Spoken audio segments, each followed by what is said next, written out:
Good day and welcome to another Spotlight series on behalf of the Mayor's Office of Black Male Engagement.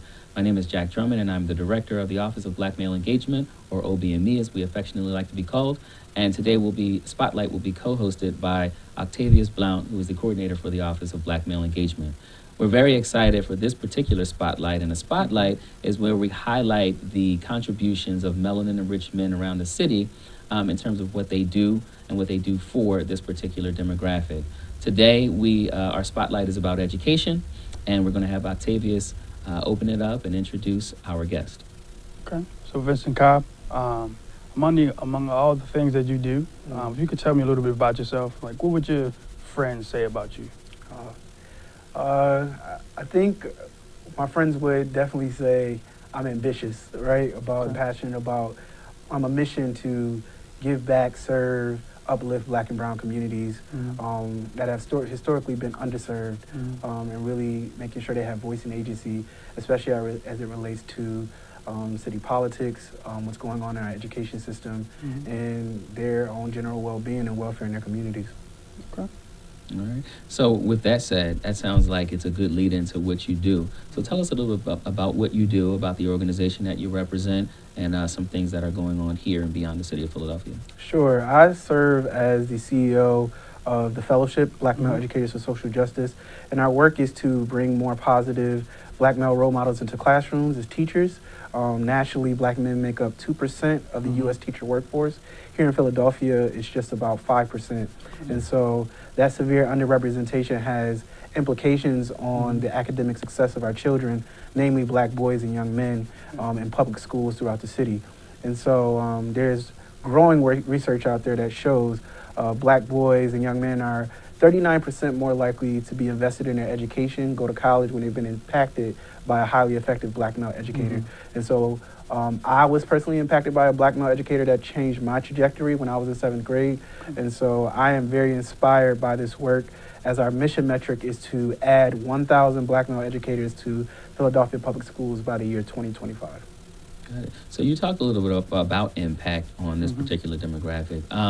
Can you tell me what your thoughts are around how and why education is important for Black men in the city, or for melanin enrichment in the city? Sure. I think the schools and education is the anchor institution in every community, and we believe that it is the key to generating wealth in our communities, really helping our kids fulfill their dreams and their goals and aspirations to better themselves, also create better life conditions for their families and those in their own community. And so we see education as central, and schools as the battleground for the long history of inequity in our country, where we see certain schools have the resources to be successful and other schools don't. And so it's very unfortunate in our school system at large in the United States.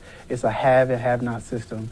And so it is organizations like ours that try to corral the resources and the supports and even the representation that's necessary in the classroom for our Black boys and young men to feel valued and wanting to become what they see. You can't be what you can't see. And so more positive Black male role models and influences in education, where kids spend the majority of their day, is extremely important into the trajectory of our overall communities here in Philadelphia. Before Octavius ends us out by asking you about your wisdom, could you just tell us why, and engage our audience perhaps, as to why Black men in particular aren't really as attracted to the education field? Why is there this intense push? You talked about why there's an intense push to get Black men in the classroom because of representation, that sort of thing, but why aren't Black men attracted to education, especially the K-12 world in particular? Sure. I think it's a historic issue. I think, when we think about Brown versus the Board of Education and during the Civil Rights Movement, there was a lot of shifts when there were integration into schools. That meant that leadership that did not have the right mindset about race were moving into leadership positions and pushed Black teachers out. And so historically, we have not dealt with that problem. And so now we see the low representation and why it has an impact in schools, and men don't see themselves as a part of education or really attracted to it is because historically we have been the ones shut out of it. So when we look at black boys, high disciplinary rates, expulsion, low attendance, largely because too the profession has been feminized, right? So it's a predominantly white female profession. I mean, the research bears that out and shows it. And so when boys and black boys and young men don't see themselves as a part of that system or one that's welcoming, they try to find other places where they feel supported. And sometimes those lead to choices that are not so great, and sometimes they redirect their energies in places that will propel them to be where they want to be by connecting with the positive influences in and mentors in their own community. And so there has not been a real space for black boys and young men really called out. And so we hope to create that space through the work that we do every day. Right, hence why we're so grateful for your organization. Okay, now as we end, I would just like to ask for, I know Jack said piece of wisdom. If you can provide us with some advice, the young brothers that are listening right now, advice on their trajectory as a black man and how they can navigate this world that we live in. Sure. I think with a city like Philadelphia, there's so many opportunities to get involved and find networks of brothers who are positive and doing the right thing. That is going to be key to success, because that is what inspires us as a community of black men, is that we see others really pursuing their dreams and passion and doing something constructive. We think that the lack of sometimes role models that we find ourselves in can lead us down pathways that we don't intend, and sometimes we get caught up in the wrong crowds. But we hope that through organizations like ours, we have our annual National Black Male Educators Convening that is coming up October 12th to the 14th. It is open to high school students, college students, folks who are looking to get into education, black men, and also current black male teachers. And not just only black males, but also everyone who believes in teacher equity and inclusion and believe that we should have more positive influences in our classroom. And so that is a place to start. So you can join us down there. We have a lot of great speakers coming. Dr.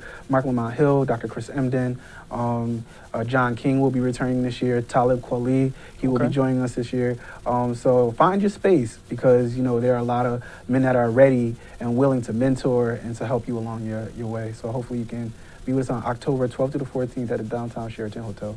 All right. Final question for those who are listening and watching. Is there a way for them to get in contact with you or get more information about your organization, a website perhaps? Sure. We have a website. It's fellowshipbmec.org. And we also have social media. You can find us on Instagram and Facebook. If you type in Fellowship BMEC or Black Male Educators, you can also find some of our work on YouTube. If you type in Fellowship Black Male Educators with our suit up, show up stuff that we just did throughout the city, 13 sites where we were greeting students on the first day of school.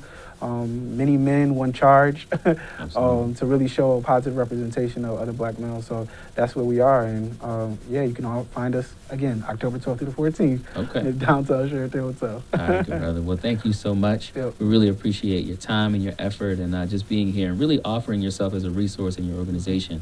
We are really, we're floored by the work that you all are doing, and we're happy to be in partnership with you.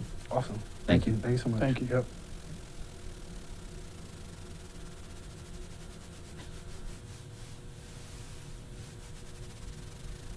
They really fight them.